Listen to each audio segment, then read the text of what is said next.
The halls of Langley buzzed with the usual quiet intensity that defined the heart of the CIA.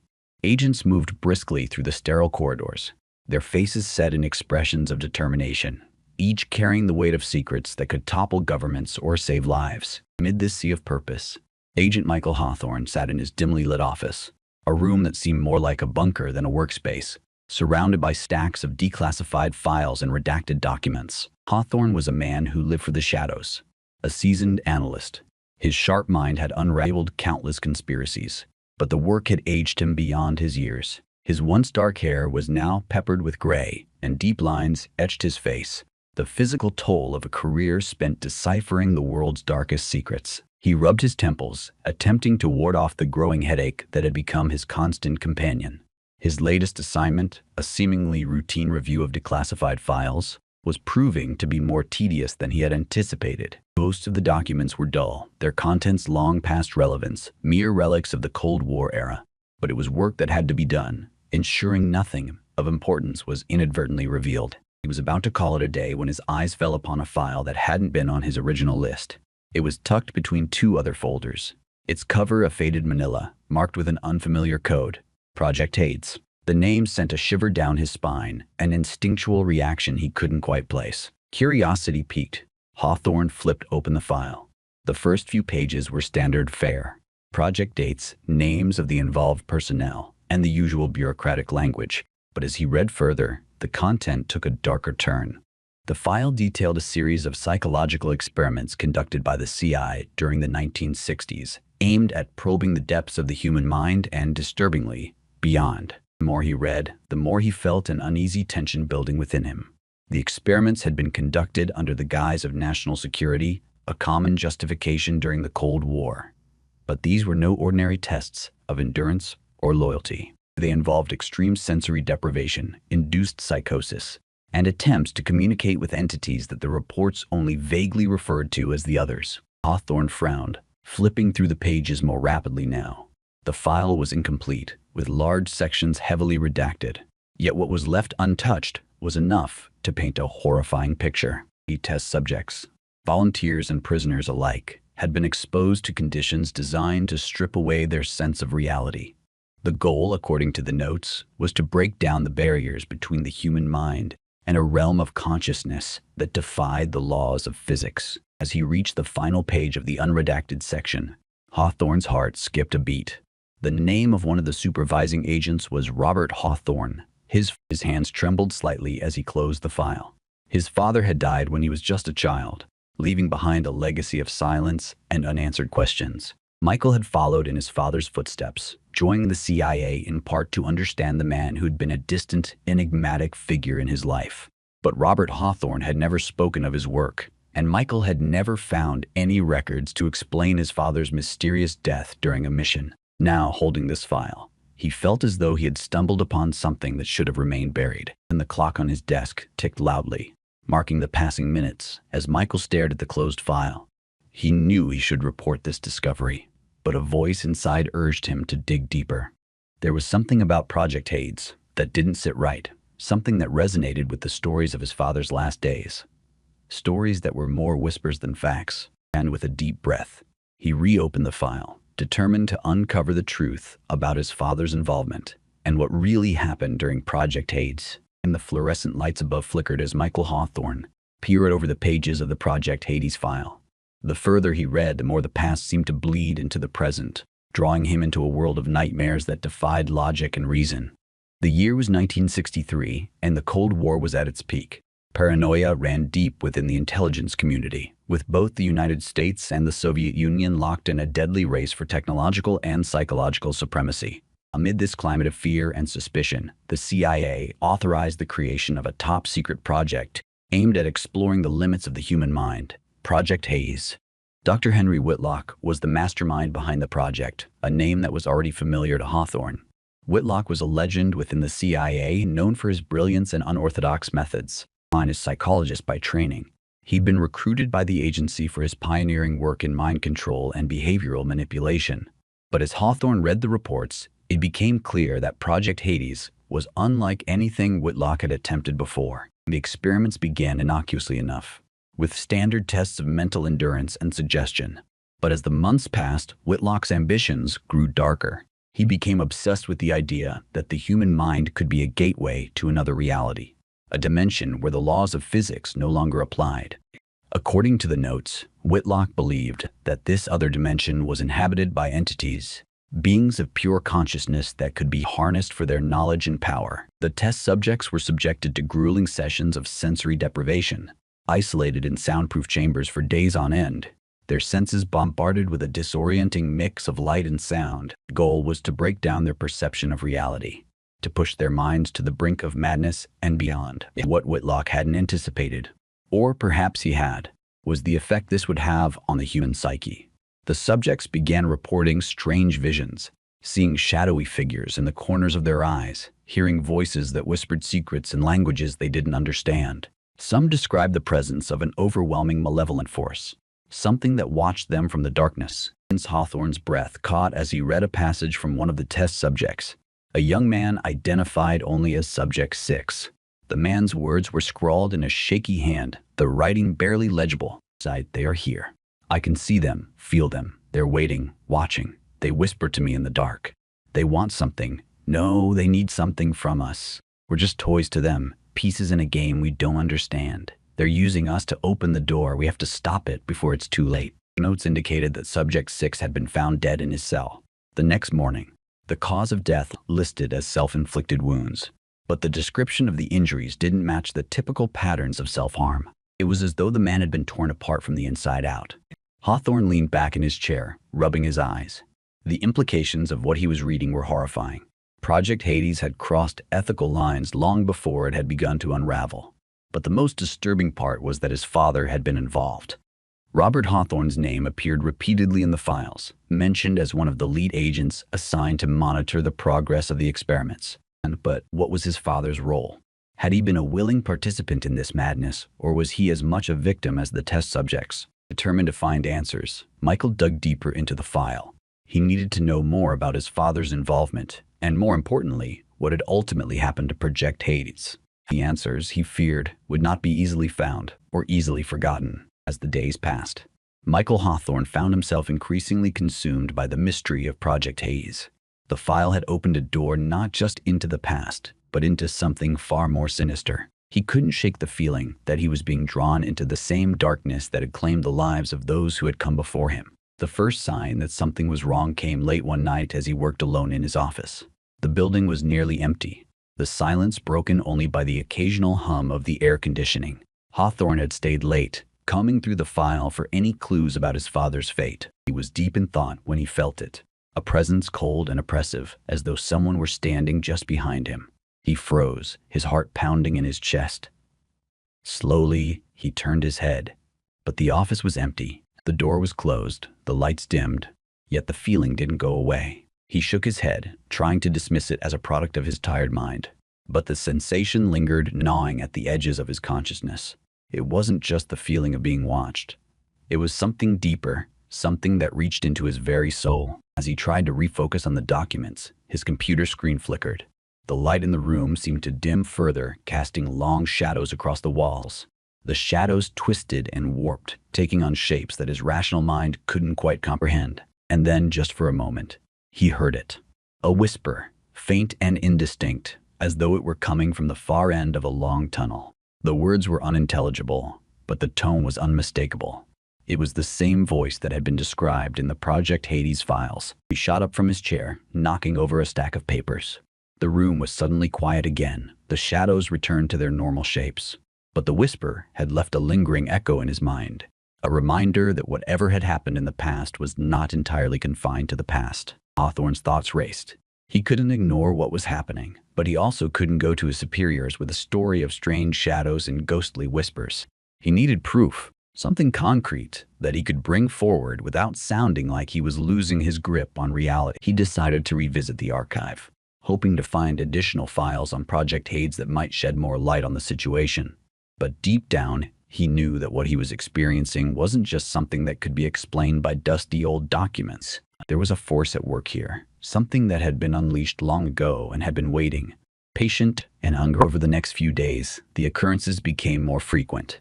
Objects in his office would move on their own, subtle shifts that he couldn't explain, He'd hear footsteps in the hallway outside his office, but when he opened the door, no one was there. And always, just at the edge of his perception, he felt that same cold presence, watching, waiting. Hawthorne's sleep became restless, plagued by nightmares that blurred the line between dream and reality. In the dreams, he was back in the research facility from the Project Hades file, wandering through endless corridors that twisted and turned in impossible ways. He could hear the whispers all around him, growing louder, more insistent, until they became a deafening roar. Each morning, he woke up drenched in sweat, the taste of fear bitter on his tongue. The whispers followed him into the waking world, their echoes a constant reminder that he was no longer in control. As the line between reality and nightmare continued to blur, Hawthorne knew he couldn't keep going like this. He had to find out what was really happening, to uncover the truth about Project Hades before it consumed him entirely. But as he prepared to delve even deeper into the mystery, he couldn't shake the feeling that he was walking the same path that had led to his father's death, a path that might have no return. The lead that Michael Hawthorne had been searching for came in the form of an old, weathered map buried deep within the archives. The map had been tucked into the back of a file cabinet, nearly forgotten over the years. It depicted a remote area of Virginia, deep within the forested hills, marked with a small, unassuming X that had faded with time. A handwritten note beside the mark simply read, "Right, Bravo." Hawthorne's instincts told him that this was the place where Project Hades had truly unfolded, far away from prying eyes and official records. If there were answers to be found, they would be hidden in this forgotten place. He shared his findings with his partner, Agent Sarah Daniels. Daniels was a sharp, no-nonsense agent who had worked with Hawthorne for years. While she trusted his judgment, she was skeptical about the supernatural elements he described.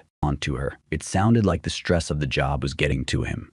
Nevertheless, she agreed to accompany him, more out of concern for his well-being than out of belief in his theories. The drive to the site was long and uneventful, the scenery shifting from suburban sprawl to the dense, untamed wilderness of Virginia's backcountry. The GPS lost signal as they approached their destination, leaving them to rely on the old map and their instincts. The road became rougher, more overgrown, until it eventually ended altogether, forcing them to continue on foot. The forest was eerily silent as they made their way through the trees, the air thick with the smell of damp earth and decaying leaves. The path ahead was barely discernible, hidden beneath years of neglect. Hawthorne couldn't shake the feeling that they were being watched, the same oppressive presence from his office now following him through the woods. After hours of trekking through the dense forest, they finally arrived at their destination. What they found was not the imposing government facility they had expected, but rather a cluster of crumbling, moss-covered buildings half buried by the encroaching forest. The structures looked as though they had been abandoned for decades, left to rot in the middle of nowhere. The main building, a squat, concrete bunker, was partially hidden by the undergrowth. Its heavy steel door stood ajar, rusted and creaking on its hinges. Hawthorne and Daniels exchanged a glance, both feeling the weight of what they were about to uncover. Inside, the air was stale, filled with the scent of mildew and decay. The interior was dark, lit only by the weak beams of their flashlights. The walls were lined with old equipment, computers, monitors, and machines whose purposes were not immediately clear. Everything was covered in a thick layer of dust, as though time itself had forgotten this place. As they ventured deeper into the facility, they found rooms filled with remnants of the experiments. Tattered patient records, syringes still half filled with unknown substances, and, most disturbingly, padded cells where the test subjects had been kept. On the walls of these cells were scratched and gouged, evidence of the desperate attempts to escape from whatever horrors had occurred within. In the center of the facility, they found what appeared to be the heart of Project Hades, a large circular chamber dominated by a massive machine that looked like something out of a nightmare. It was a chaotic tangle of wires, metal plates, and glass tubes, all connected to a central console covered in switches and dials. The machine hummed with a low, almost imperceptible vibration, as though it were still alive. Daniels approached the console cautiously, wiping away the dust to reveal the controls beneath. "What the hell were they doing here?" she muttered, more to herself than to Hawthorne. Hawthorne stared at the machine, a sinking feeling in his gut. He had read about this device in the Project Hades file, an experimental machine designed to amplify psychic energy and, according to the notes, to open a doorway to another dimension. Seeing it in person was something else entirely. The machine had an aura of malevolence, as though it were a living thing, waiting for the right moment to awaken. Suddenly, the room seemed to darken, the shadows growing longer and deeper. The temperature dropped sharply, and both agents could see their breath in the air. Then came the whispers, faint at first, but growing louder, more insistent. The same whispers that had haunted Hawthorne for days. Daniel's eyes widened, her skepticism giving way to fear as she realized that the things Hawthorne had described were very real. "We need to get out of here," she said urgently, backing away from the machine. But before they could move, the machine roared to life. Lights flickered and sparks flew as the console began to operate on its own, the switches flipping and dials turning without human intervention. Humming grew louder, rising to a deafening pitch that vibrated through their bones. Hawthorne tried to pull Daniels away, but it was too late. The machine had already done its work. The air in the center of the room began to warp and twist, as though reality itself were being bent by some unseen force. A dark rift opened in the air, swirling with a chaotic energy that defied description. Through the rift, they could see only darkness, an endless void filled with shadows that moved and shifted like living things. And then, from the darkness, something began to emerge. A wave of primal terror washed over Hawthorne as he stared into the rift.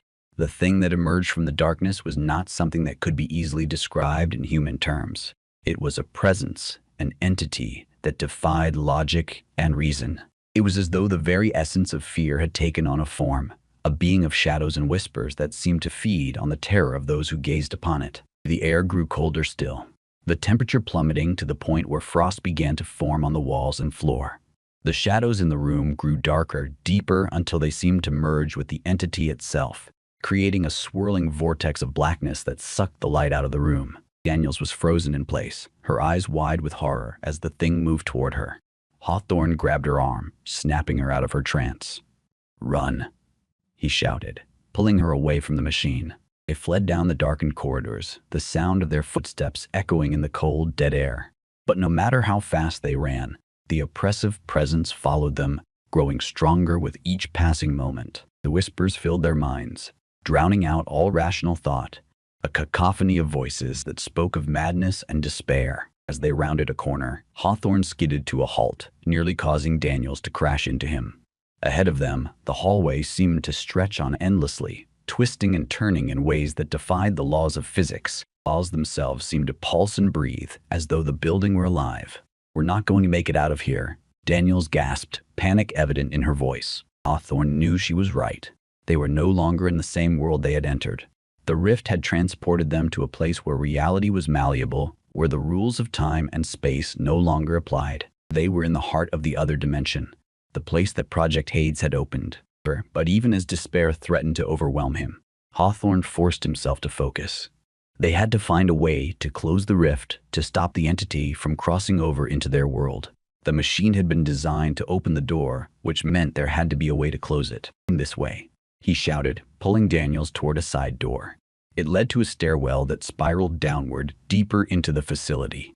They took the stairs two at a time, their footsteps echoing in the confined space. Farther they descended. The colder and darker it became, until they could barely see in front of them. And at the bottom of the stairs, they found themselves in a sub-basement, a place that hadn't been mentioned in any of the files. The air was thick with the stench of decay, and the walls were covered in strange, organic growths that pulsed with a sickly, greenish light. In the center of the room stood another machine, smaller than the one upstairs, but just as ominous. It was connected to a series of cables that snaked across the floor, leading to a series of pods lining the walls. Inside the pods were the remains of human subjects, their bodies twisted and contorted in agony. It was clear that they had been hooked up to the machine, their minds used to fuel whatever dark experiment had been conducted here. Daniels recoiled at the sight, covering her mouth to suppress a scream. "What the hell is this place?" Hawthorne approached the machine cautiously, examining the controls. It was similar to the device they had seen earlier, but with one crucial difference. This machine had a fail-safe, a way to reverse the process and close the rift. But doing so would require a sacrifice, a mind strong enough to withstand the full force of the psychic energy that would be unleashed. He turned to Daniels, his expression grim. "We have to shut it down. It's the only way to stop whatever's coming through that rift." Daniels shook her head, fear and disbelief in her eyes. "We can't. This place it's alive, Michael. We need to get out of here before it's too late." That Hawthorne knew there was no escape, not unless they closed the rift. He steeled himself for what had to be done. "I'm going to activate the failsafe." I need you to get out of here. Find help. Warn them. No, Daniel said, her voice trembling. You're not doing this alone. We're in this together. Hawthorne nodded, knowing there was no time to argue. He turned back to the machine and began inputting the sequence that would trigger the failsafe. The machine hummed to life, its lights flickering as it began to draw in the psychic energy that permeated the air. Shadows in the room grew darker, denser, as though they were being pulled toward the machine. The whispers grew louder, more frantic, as the entity realized what was happening. The temperature plummeted further, and the walls began to crack and splinter under the strain. Hawthorne could feel the pressure building in his mind, the psychic energy pressing down on him like a weight. His vision blurred, and he could feel himself being pulled toward the darkness, toward the entity that waited just beyond the rift. But he couldn't stop now. Not when they were so close. And with a final surge of strength, he completed the sequence and activated the failsafe. The machine roared to life, drawing in the psychic energy and channeling it into the pods. The remains of the test subjects began to disintegrate, their bodies dissolving into pure energy that fed the machine. And the rift upstairs began to close, the swirling darkness collapsing in on itself as the entity was pulled back into the void.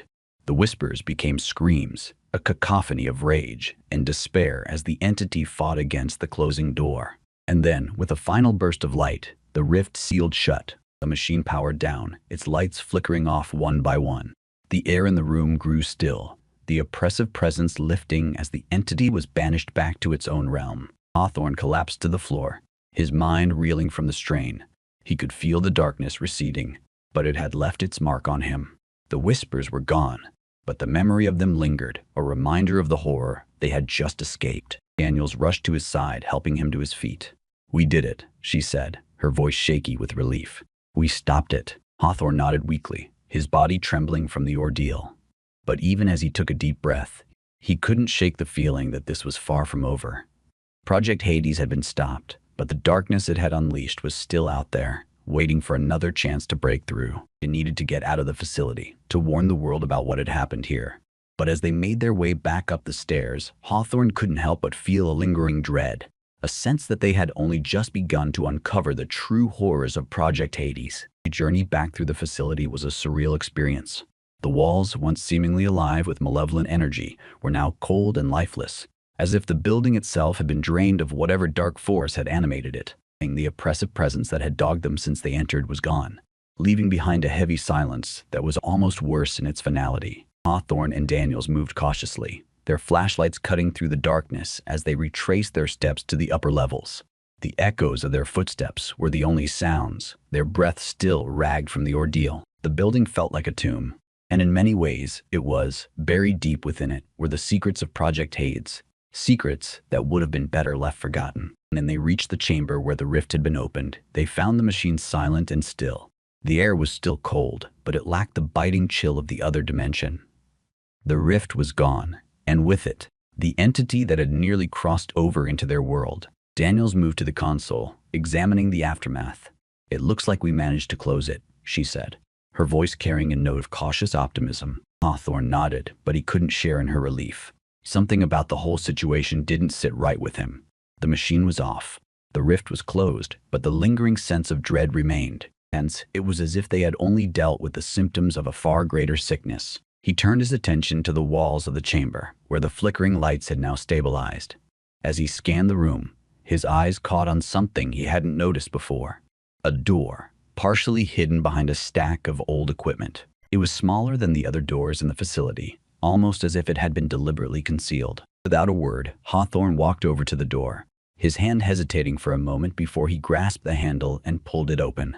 The door creaked on its hinges, revealing a narrow passageway that descended into darkness. Daniels joined him, peering into the passage. What do you think is down there? Hawthorne shook his head. I don't know, but if there's anything left to this story, it's down there. And they descended the passage cautiously, the stairs leading them deeper into the bowels of the facility. The air grew colder and more stale the farther they went, and the walls took on a damp, clammy texture, as if they were pressing into the very earth itself. And at the bottom, they found themselves in a small, cramped room with low ceilings. The walls were lined with file cabinets, each one labeled with cryptic codes and dates. In the center of the room was a single desk, upon which rested an old-fashioned reel-to-reel tape recorder and a stack of tapes. Hawthorne approached the desk, his heart racing as he picked up one of the tapes. The label was faded, but he could still make out the words. Project Hands, Session 13. Final report. And with trembling hands, he loaded the tape into the recorder and pressed play. The tape crackled to life, the sound of static filling the room before a voice emerged from the background noise. It was a voice that Hawthorne recognized immediately, though he had never heard it in person. It was the voice of Dr. Henry Whitlock, the mastermind behind Project Hades. This is Dr. Henry Whitlock, lead researcher on Project Hades. The date is October 13, 1963. This will be my final report. There was a long pause, followed by a deep sigh. Whitlock's voice was calm, but there was an undercurrent of tension, a hint of something darker lurking beneath the surface. The project has reached a critical stage. We have successfully opened the doorway to the other dimension, and the entities have begun to manifest. However, it has become clear that we have grossly underestimated the nature of these beings. They are not mere curiosities or sources of knowledge. They are hostile, predatory, and infinitely more powerful than we could have imagined. Hawthorne felt a chill run down his spine as Whitlock continued. The machine we built, what we called the amplifier, was designed to control the flow of psychic energy, to channel it in a way that would allow us to communicate with the entities. But something went wrong. The machine didn't just open a door. It created a breach, a wound in the fabric of our reality. The entities are using that breach to push their way through, and once they do, there will be no stopping them. Another pause. This one longer than the first. When Whitlock spoke again, his voice was tinged with despair. And the others on the project, they don't understand. They think we can contain it, but they're wrong. I've seen what's on the other side, and it's beyond anything we can comprehend. If we don't stop it now, if we don't shut down the project and destroy the machine, they will consume everything. I can't let that happen. A tape crackled with static again, and Hawthorne thought it was over. But then Whitlock's voice returned, quieter this time, as if he were speaking to himself. I have no choice. I'm going to cross over, to enter the other dimension, and close the breach from the inside. It's the only way. If you're hearing this, then I've either succeeded or failed. God help us all if it's the latter. The tape clicked off, the room falling into silence once more. Hawthorne and Daniel stood frozen, the weight of what they had just heard settling over them like a shroud. Whitlock had crossed into the other dimension, leaving behind a warning that had gone unheeded for decades. The breach he had spoken of was the very rift they had just closed, but Hawthorne knew now that it wasn't truly sealed. The entities were still there, waiting for another chance to break through. What do we do now? Daniels asked, her voice barely above a whisper. Hawthorne didn't answer right away. He knew they couldn't leave this place as it was. The secrets of Project Hades had to be buried once and for all, before anyone else stumbled upon them. But more than that, he knew that he had to find a way to permanently close the breach. To finish what Whitlock had started, destroy everything, he said finally. The tapes, the files, the machines, everything. And then we seal this place shut for good. Daniels nodded, understanding the gravity of the situation. Together, they began the grim task of erasing all traces of Project Hades, working methodically to destroy the evidence that had been hidden away for so long. As they worked, Hawthorne couldn't shake the feeling that Whitlock's final act had only delayed the inevitable. The breach might be closed, but it wasn't healed. The entities were still out there, waiting for their next opportunity, and he knew, deep in his bones, that they would find it eventually. The following days were a blur of activity as Michael Hawthorne and Sarah Daniels worked to erase all evidence of Project Hades. The tapes were destroyed, the files incinerated, and the facility itself rigged to collapse. The weight of the knowledge they were burying pressed heavily on them both, but they knew it had to be done. Yet, as thorough as they were, Hawthorne couldn't shake the feeling that something critical was still missing. Dr. Whitlock's final words haunted him.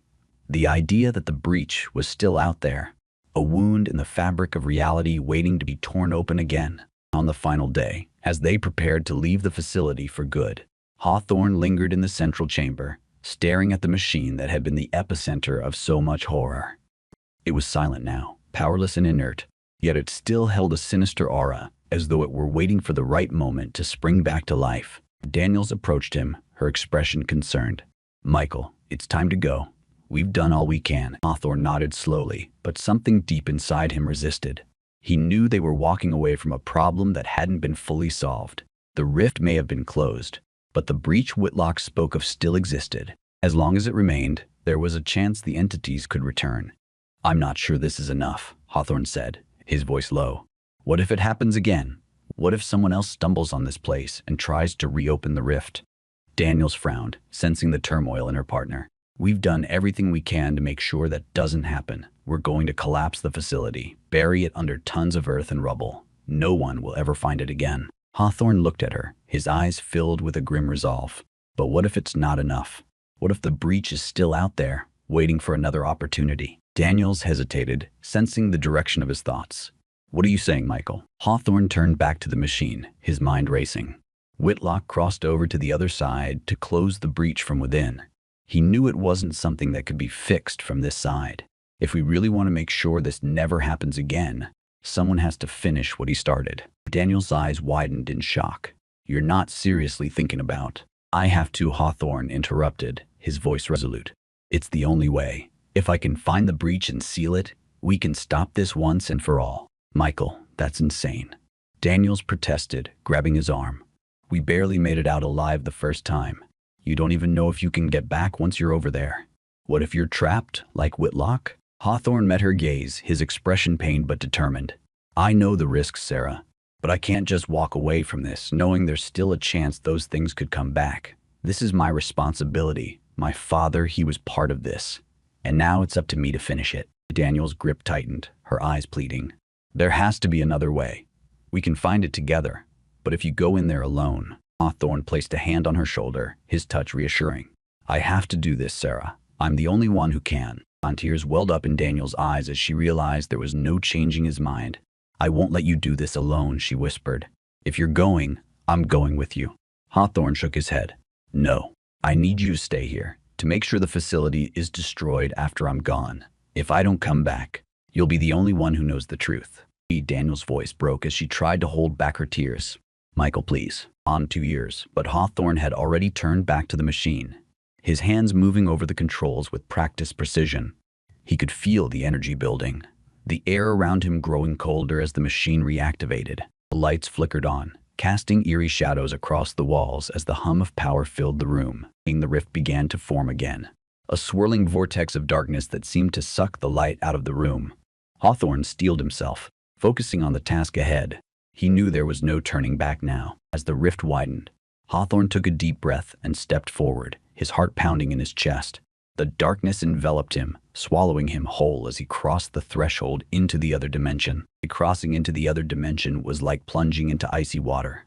Hawthorne felt an immediate crushing cold envelop his body, his breath freezing in his lungs as he was pulled deeper into the darkness, and the sensation was disorienting, as though he were falling through an endless void with no sense of direction or time. But then slowly, the darkness began to recede, and he found himself standing in a landscape that defied comprehension. The world around him was a twisted, nightmarish reflection of the facility he had just left, with distorted corridors and impossible angles that seemed to shift and change with every step he took. The air was thick and heavy, filled with an unnatural silence that pressed down on him like a physical weight. The walls seemed to pulse with a sickly, greenish light, casting long, distorted shadows that moved of their own accord. It was as if the very fabric of reality had been corrupted, twisted by the malevolent forces that inhabited this place. Hawthorne took a cautious step forward, his senses on high alert. The whispers he had heard before were louder here, a constant background noise that seemed to come from all directions at once. They were more coherent now, fragments of sentences that he couldn't quite understand, but the tone was unmistakable. These were voices filled with malice and despair. He knew he had to find the breach, the wound in reality that Whitlock had spoken of. But in a place like this, where nothing was as it seemed, that task would be easier said than done. He pressed on, navigating the labyrinthine corridors as they twisted and turned in ways that made no sense, always keeping the whispers at the edge of his perception. As he ventured deeper into the facility's twisted doppelganger, Hawthorne began to notice strange, ghostly apparitions. They flickered in and out of existence, like echoes of the past, trapped in an endless loop of torment. He saw figures that resembled the test subjects he had read about in the Project Hades file, their faces contorted in agony as they relived their final moments over and over again. And it wasn't just the test subjects. Hawthorne's breath caught in his throat as he saw a familiar figure, a tall, gaunt man with graying hair, his face pale and haunted. It was his father, Robert Hawthorne, staring at him with hollow eyes filled with sorrow. "Dad?" Michael whispered, taking a step toward the apparition. The figure didn't respond, but its eyes seemed to follow him, filled with a sadness that pierced Michael's heart. He wanted to reach out, to make contact, but something in the back of his mind warned him against it. This place was full of traps, and the entities here could take on any form to lure their prey. He forced himself to look away and continued down the corridor, his mind racing with conflicting emotions. Was his father truly here, trapped in this nightmare realm? Or was it just another trick of the entities? He didn't know, but he couldn't afford to let his guard down. Finally, after what felt like hours of wandering through the twisted landscape, Hawthorne reached a large open chamber that bore a disturbing resemblance to the central chamber of the real facility. In the center of the room stood another version of the machine, but this one was more organic. Its metal parts fused with pulsating, fleshy growths that oozed a dark viscous substance, and standing beside the machine was Dr. Henry Whitlock, or what remained of him.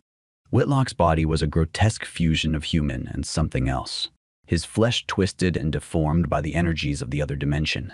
His eyes glowed with an unnatural light, and his voice, when he spoke, was a deep, resonant echo that seemed to come from all around. "Welcome, Agent Hawthorne," Whitlock said, his tone mocking. "I've been expecting you." Hawthorne felt a chill run down his spine as he faced the man who had started all of this. "Whitlock, what have you become?" Whitlock's twisted face broke into a grotesque smile. "I've transcended, Agent. I've become one with the entities, with the forces that govern this place. I understand now what I sought to comprehend all those years ago. I've seen the truth." "And what truth is that?" Hawthorne asked, his voice steady despite the fear gnawing at him. "The truth," Whitlock said, spreading his arms wide, "is that reality is a fragile construct, easily manipulated and shaped by those who possess the knowledge. The entities showed me how to break through, how to control the breach. They want to come through to our world, and they will. It's inevitable." "Not if I stop you," Hawthorne replied, his resolve hardening. "I'm here to close the breach, to finish what you couldn't." Whitlock laughed, a hollow echoing sound. "You're too late, Agent. The breach is already growing, feeding on the fear and madness of those who come into contact with it. You can't stop it now, but you can join me. Together, we can guide the entities, harness their power. We could reshape reality itself." Hawthorne shook his head, his voice filled with defiance. "I'll never join you, Whitlock.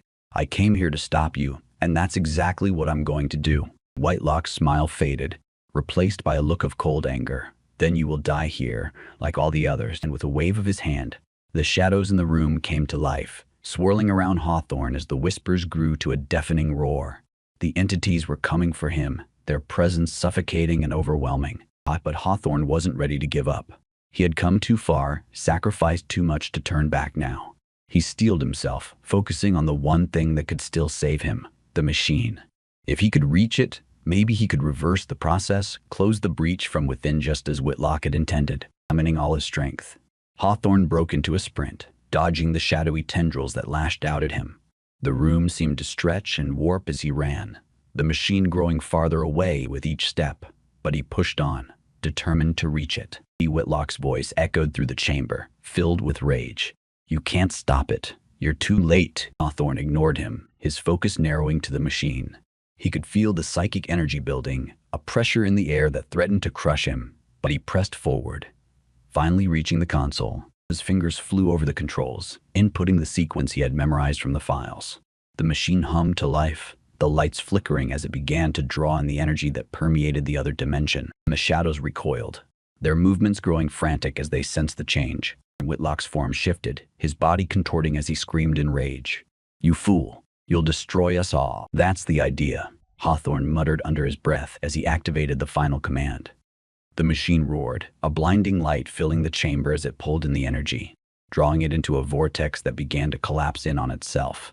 The shadows screamed, their voices merging into one as they were sucked into the growing rift, their forms dissolving into nothingness. Whitlock's twisted body convulsed, his voice filled with desperation. "No, you don't understand." But his words were cut off as the rift expanded, swallowing him whole along with the rest of the entities. The machine's lights flickered one final time before going dark, the chamber falling into a silence that was almost deafening. Hawthorne collapsed to the ground, his body trembling from the strain. He could feel the other dimension receding, the walls of the chamber solidifying as reality reasserted itself. The breach was closing, but he knew that the damage had been done. He had succeeded in stopping Whitlock, but at a great cost. The other dimension was still out there, still connected to their world, and the entities were still waiting for their chance to break through. But for now, the breach was sealed, and Hawthorne could feel the oppressive presence lifting as the darkness receded. He had done what he came to do, but the knowledge of what lay beyond would haunt him for the rest of his days. As he lay on the cold floor, his mind drifting, he heard a faint voice, Sarah's voice, calling his name. He wasn't alone, and Hawthorne opened his eyes. He was back in the central chamber of the real facility. The walls were solid and cold, the shadows mere tricks of the light, and the oppressive presence of the other dimension had vanished. The rift was gone, and with it, the entities that had threatened to break through into their world. But the cost had been high. Sarah Daniels knelt beside him, her face etched with concern. "Michael, can you hear me?" Hawthorne blinked, trying to focus on her face. His body ached, every muscle screaming in protest, but he managed a weak nod. Daniels let out a breath of relief, helping him sit up. "You had me worried there. I thought I lost you." Hawthorne shook his head slowly, trying to clear the fog from his mind. The memories of the other dimension were already fading, like a bad dream slipping away upon waking. But the feeling of dread lingered, a cold knot in his stomach that refused to go away. "It's over," he said, though the words felt hollow even as he spoke them. "Whitlock is gone. The breach is sealed." Daniels nodded, but her expression remained troubled. "You did it, Michael. You stopped them. But at what cost?" Hawthorne didn't answer right away. The weight of what he had seen, what he had experienced, was almost too much to bear. He had crossed into a place where the rules of reality no longer applied, where entities of pure malevolence lurked in the shadows, waiting for their chance to invade their world. And he knew, deep down, that the threat wasn't truly gone, and a breach may have been sealed, but the wound in reality was still there, a weak point that could be exploited again. Finally, he looked at Daniels, his eyes filled with a grim resolve. "We need to make sure this place is destroyed, completely. No one can ever find it again." Daniels nodded, understanding the gravity of his words. They'd already planned to collapse the facility, but now the urgency was even greater. The world couldn't afford another Project Hades, another breach in the fabric of reality. And together, they made their way to the surface, Hawthorne leaning heavily on Daniels as they climbed the stairs. The cold air hit them like a wall as they emerged from the underground facility. The sky above dark and overcast, threatening rain, and his team of demolition experts was already in place, waiting for their signal. Hawthorne and Daniels exchanged a glance, both of them knowing that what they were about to do was necessary, but also irreversible. Hawthorne raised his hand, giving the signal. The team sprang into action, setting the charges that would bring the facility down, burying it beneath tons of earth and rubble. The process was quick, efficient, and within minutes, the ground shook as the charges detonated, collapsing the facility in on itself. Dust and debris filled the air, and when it settled, all that remained was a massive crater where the facility had once stood. The entrance was gone, the tunnels sealed, and the dark secrets of Project Haze were buried forever. Hawthorne stood at the edge of the crater, staring down into the void. The relief he had expected to feel didn't come. Instead, there was only a deep, gnawing fear that the entities they had fought so hard to stop would find another way through, that the breach would reopen someday, somewhere. Daniels placed a hand on his shoulder, her touch grounding him in the present. "We did the right thing, Michael. We stopped it." Hawthorne nodded, but his eyes remained fixed on the crater. "For now. But this isn't over, Sarah. We've only delayed the inevitable." Daniels didn't argue. She knew as well as he did that the forces they had encountered were beyond their understanding, beyond their control. But they had done what they could, and for now, that would have to be enough. As they turned to leave, Hawthorne cast one last glance at the crater, a silent vow forming in his mind. He would do whatever it took to protect the world from the horrors he had seen, to prevent anyone else from making the same mistakes. And if the breach ever reopened, he would be ready. But as they walked away, the whispers that had haunted him in the other dimension echoed faintly in the back of his mind.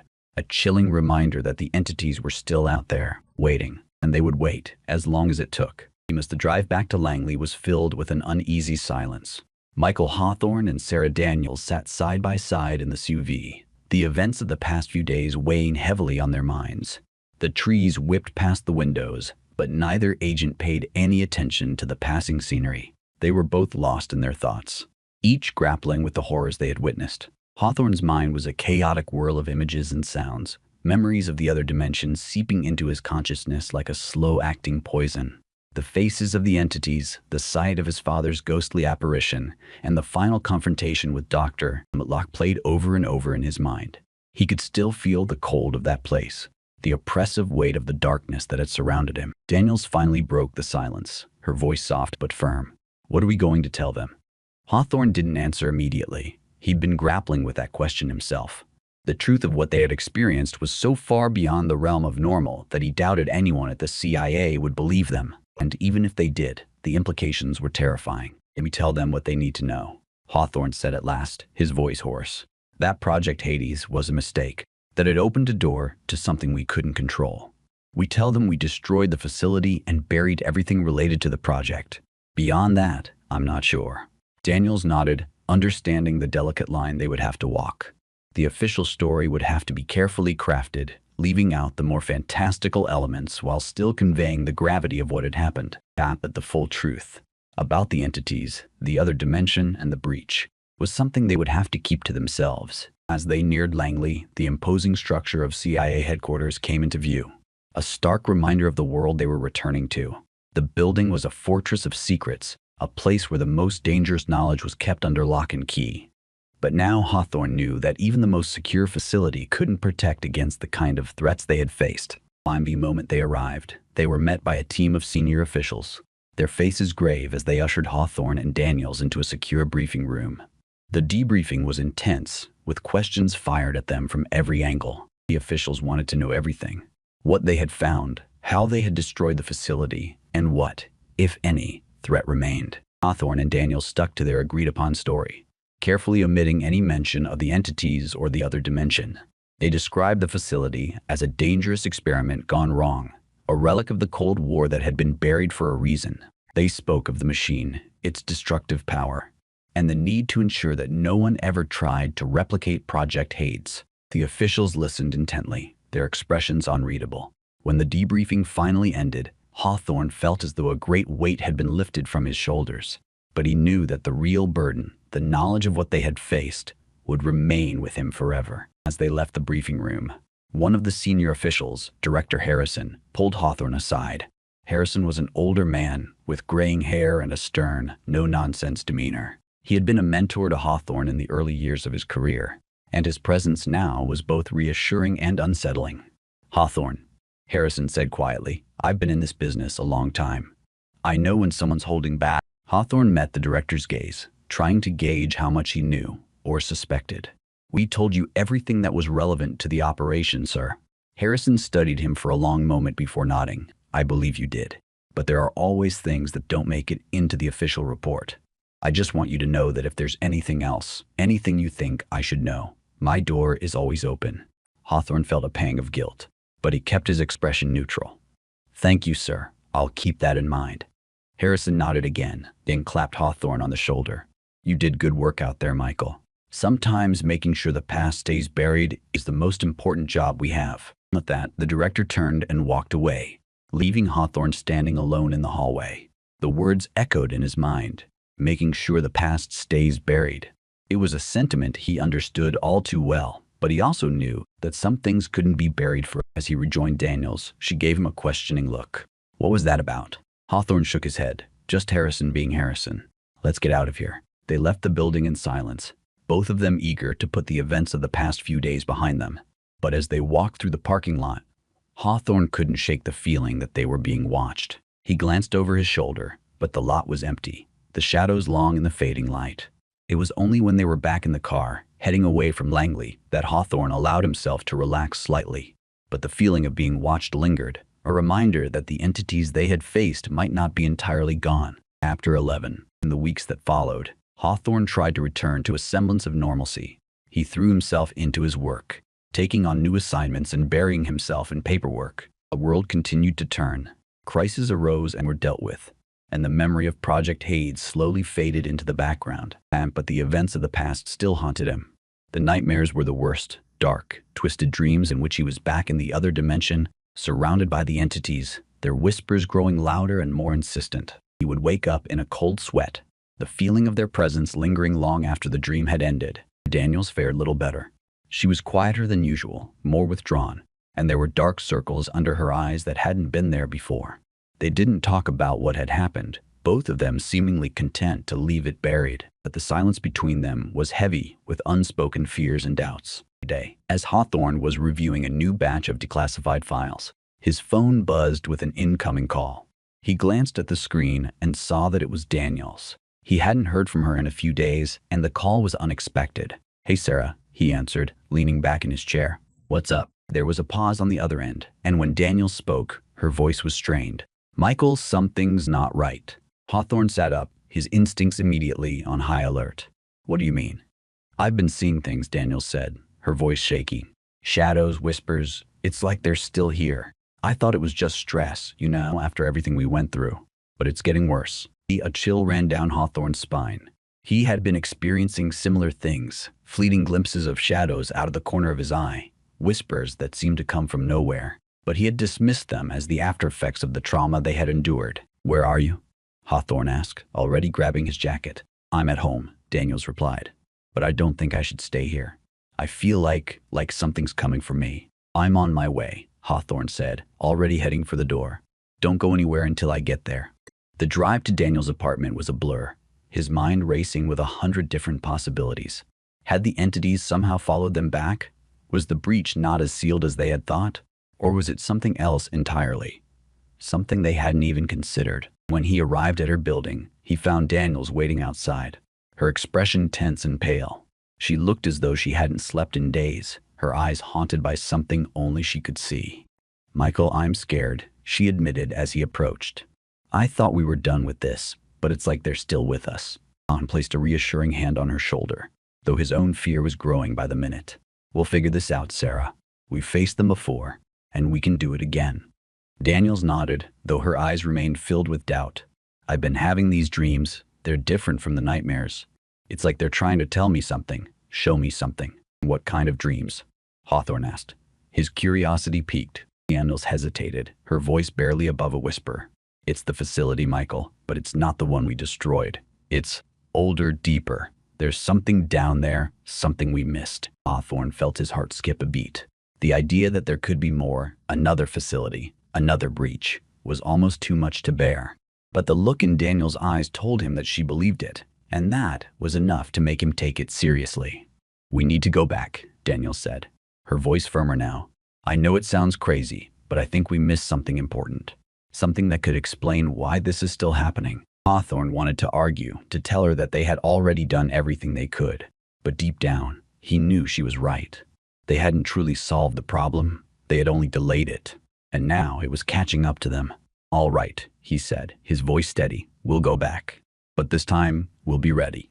They spent the next few days preparing, gathering equipment and resources for their return to the site. They couldn't involve the CIA. This was something they had to do on their own. Hawthorne managed to secure the necessary permits for routine inspection of the area, using his credentials to bypass any red tape. As they drove back to the site, the tension between them was palpable. Neither of them spoke much, both lost in their own thoughts. The road seemed longer this time, the forest darker and more foreboding. But they pressed on, driven by a need to uncover the truth, no matter the cost. When they finally reached the site, they found the area just as they had left it, an enormous crater where the facility had once stood. The rubble had settled, and the ground was scarred and uneven, a testament to the destruction they had wrought. But as they began to explore the area, Daniels led them to a section of the crater's edge that looked different. The earth here was disturbed, as if something had been recently uncovered. A narrow fissure ran along the ground, leading downward into the depths. Hawthorne's pulse quickened as he realized what they were looking at. This was the entrance to the place Daniels had seen in her dreams. The older, deeper part of the facility that had remained hidden until now. Without a word, they began to descend into the fissure, their flashlights cutting through the darkness. The air grew colder as they went deeper, the walls of the fissure closing in around them. It wasn't long before they found themselves in a narrow tunnel, the walls lined with rough-hewn stone and metal supports. "This is it," Daniels whispered, her breath visible in the chill air. "This is what I saw." They continued down the tunnel, their footsteps echoing in the confined space. The further they went, the more Hawthorne felt a sense of unease. as though they were being watched by unseen eyes. The whispers returned, faint and indistinct, but growing louder with each step. Finally, the tunnel opened up into a large, cavernous chamber. It was unlike anything they had seen before, vast and ancient, with strange, twisted structures that seemed to defy logic and reason. The walls were covered in strange symbols, etched deep into the stone, their meanings lost to time. In the center of the chamber was a massive circular device, similar to the one they had destroyed in the facility above, but older, more primitive. It was clear that this machine had been built long before Project Hades had ever been conceived, by a civilization that had known about the breach, and the entities long before the CIA. Daniel stared at the machine, her eyes wide with fear and awe. "This is it, Michael. This is where it all began." Hawthorne nodded, feeling the weight of the discovery settle over him. They had found the true source of the breach, the place where the entities had first made contact with their world. And now, they were the only ones who could stop it. But as they approached the machine, the air grew colder still, and the whispers became a deafening roar. The shadows in the chamber seemed to come alive, swirling around them as the entities began to manifest, drawn to the power of the ancient device. Hawthorne felt a wave of terror wash over him as the first of the entities emerged from the darkness, its form shifting and writhing as it moved toward them. They had come to stop the breach, but now it seemed as though they would be consumed by it. But then Daniel stepped forward, her expression resolute.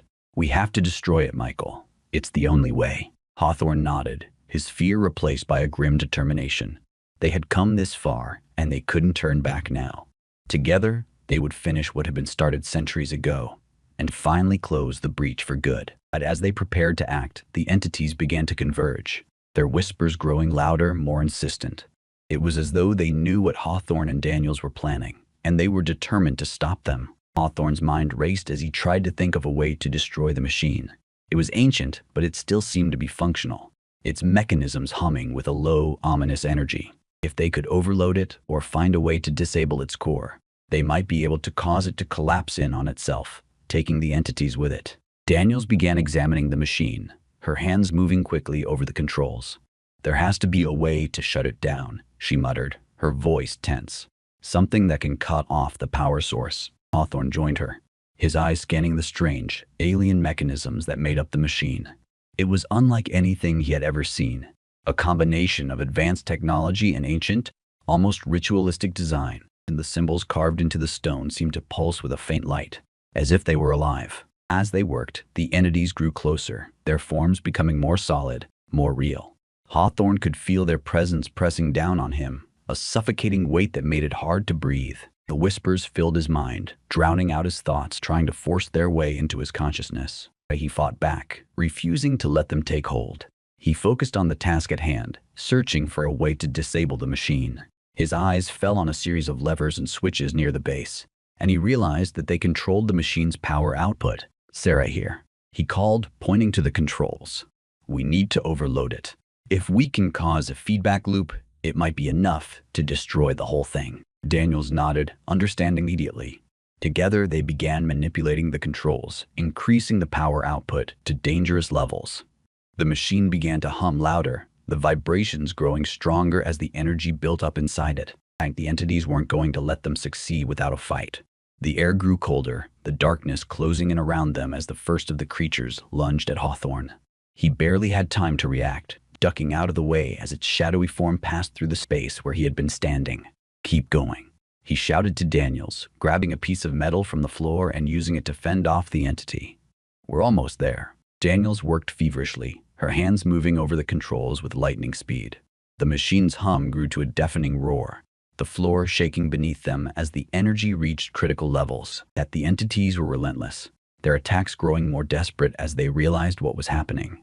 One of them latched onto Hawthorne's arm, its cold, shadowy tendrils wrapping around him like a vise. He cried out in pain, struggling to free himself as the darkness began to seep into his mind, filling it with visions of terror and despair. "Sarah," he gasped, his strength fading. "Hurry." Daniels turned, her eyes wide with fear as she saw what was happening. Without hesitation, she grabbed the final lever and pulled it down with all her strength. The machine let out a deafening scream, the lights flashing wildly as the energy inside it reached critical mass. The ground shook violently, cracks appearing in the walls and ceiling as the entire chamber began to collapse. The entity holding Hawthorne screamed in rage as it was pulled away, sucked into the vortex of energy that was now tearing the machine apart. Hawthorne fell to the ground, gasping for breath as the darkness receded. "Michael, we have to go," Daniel shouted, grabbing his arm and pulling him to his feet. They ran for the tunnel, the chamber collapsing around them as the machine finally exploded in a blinding flash of light. The sound was deafening, a thunderous roar that echoed through the caverns as the entire structure began to cave in. They barely made it to the surface in time, scrambling out of the fissure just as the ground collapsed behind them, burying the ancient machine and the breach beneath tons of rubble. They stood at the edge of the crater, panting and covered in dirt, watching as the ground settled into silence. The machine was gone, the breach closed, and the entities that had haunted them were finally gone. But as Hawthorne looked out over the ruins, he knew that the battle wasn't over. The knowledge they had uncovered, the secrets of Project Hades and the ancient machine, were too dangerous to be forgotten. There were others out there who would seek to uncover those secrets, to use them for their own ends. And so, as they walked away from the crater for the last time, Hawthorne made a silent vow to protect the world from the horrors they had faced. He didn't know what the future held, but he knew one thing for certain. He would be ready. Months passed and life at the CIA returned to a semblance of normalcy. The events of Project Hades were officially classified as a closed case, the files sealed and buried in the deepest, most secure vaults. Hawthorne and Daniels were commended for their actions, though the true nature of what they had faced remained a secret known only to a select few. That despite the outward calm, Hawthorne knew that the darkness they had encountered wasn't truly gone. The nightmares continued, vivid and terrifying, each one a reminder of the other dimension and the entities that had nearly broken through. The whispers were still there, faint and distant, but always present, lurking at the edge of his consciousness. He tried to push the memories aside, to focus on his work, but it was no use. The fear gnawed at him, a constant gnawing presence that refused to let go. He began to withdraw from those around him, isolating himself in his office, poring over files and reports in an attempt to distract himself from the horrors that haunted him. Daniels noticed the change, but she was dealing with her own demons. She had been plagued by the same nightmares, the same whispers, and she knew that they would never truly be free of what they had experienced. They had survived, but they had been marked, tainted by their brush with the other side. One evening, as Hawthorne sat alone in his office, the shadows lengthening on the walls, he felt the familiar chill of the other dimension. The temperature dropped, and the air grew thick with the oppressive presence that he had come to associate with the entities. He stood up, his heart pounding, as he realized what was happening. The breach was closed, the machine destroyed, but the darkness had followed him back. The entities had found a way to cross over, and now they were here, in his world. The whispers grew louder, the shadows on the walls shifting and writhing as the entities began to manifest. Hawthorne backed away, his breath coming in short, panicked gasps as the darkness closed in around him. He reached for his phone, dialing Daniel's number with shaking hands. "Sarah, it's happening again," he whispered, his voice trembling. "They're here." Daniel's voice was filled with fear as she answered. "Michael, I'm coming. Hold on." But Hawthorne knew it was too late. The entities were here, and they were coming for him. He could feel their presence, their cold, malevolent intent pressing down on him, suffocating him. As the shadows in the room grew darker, the whispers reached a fever pitch, filling his mind with terror and despair. He could see the entities now, their forms shifting and writhing in the darkness, their eyes glowing with a cold, unnatural light. They were all around him, closing in, their voices merging into one as they spoke directly into his mind. "You cannot escape us, Michael Hawthorne. You belong to us now." Hawthorne fell to his knees, his hands clutching his head as he tried to block out the voices. But it was no use. The darkness was inside him, a part of him, and there was no escaping it. As he lay on the floor, the shadows closing in around him, he felt a cold hand on his shoulder. He looked up, his vision blurred, and saw the figure of his father standing over him. "Dad," he whispered, his voice weak. The figure didn't respond. It simply stared down at him, its eyes filled with a cold, empty darkness. And then, everything went black. Michael Hawthorne awoke to the sterile scent of antiseptics and the soft beeping of medical equipment. His eyelids felt heavy, and as he slowly opened them, the stark white ceiling of a hospital room came into focus. Disoriented, he tried to piece together how he had ended up here. A gentle hand clasped his, and he turned his head to see Sarah Daniels sitting beside his bed, her eyes red and tired but filled with relief. "You're awake," she whispered, a faint smile touching her lips. "Sarah, what happened?" Hawthorne's voice was hoarse, his throat dry. "You collapsed in your office," she explained softly. "I found you unconscious when I arrived. The doctors said it was a severe psychological episode, possibly a panic attack. You've been out for 2 days." Fragments of memory flooded back. The shadows, the whispers, the figure of his father. Hawthorne shuddered, the residual fear still clinging to him. "They were there, Sarah," he murmured, his eyes searching hers. "The entities, they came for me." Daniels squeezed his hand reassuringly. "I know, I felt them too. But the doctors think it's PTSD, residual trauma, from our experiences." Hawthorne wanted to believe her, to accept the rational explanation. But deep down, he sensed that their afflictions were more than just psychological scars. Over the next few days, Hawthorne underwent a series of evaluations. The agency's medical personnel attributed his collapse to stress and trauma, prescribing therapy and rest. Though he followed their recommendations, the lingering sense of unease persisted. Weeks turned into months. Hawthorne and Daniels attended therapy sessions together, sharing their experiences and attempting to come to terms with their past. While the sessions offered some solace, the nightmares and whispers never truly faded. One evening, after a particularly distressing dream, Hawthorne sat in his dimly lit living room, nursing a glass of whiskey. The world outside was silent, the city lights casting a pale glow through his window. He felt isolated, trapped in a reality where the line between the tangible and the ethereal blurred. A soft knock interrupted his reverie. Puzzled, he approached the door and peered through the peephole. Standing outside was a woman he didn't recognize, middle-aged, with sharp features and piercing gray eyes. Hesitantly, he opened the door a crack. "Can I help you?" The woman smiled faintly. "Agent Hawthorne, my name is Dr. Evelyn Hart. I work with a division of the agency that specializes in unconventional phenomena." Hawthorne's heart raced. "I'm not sure I understand." "May I come in? It's about Project Hades."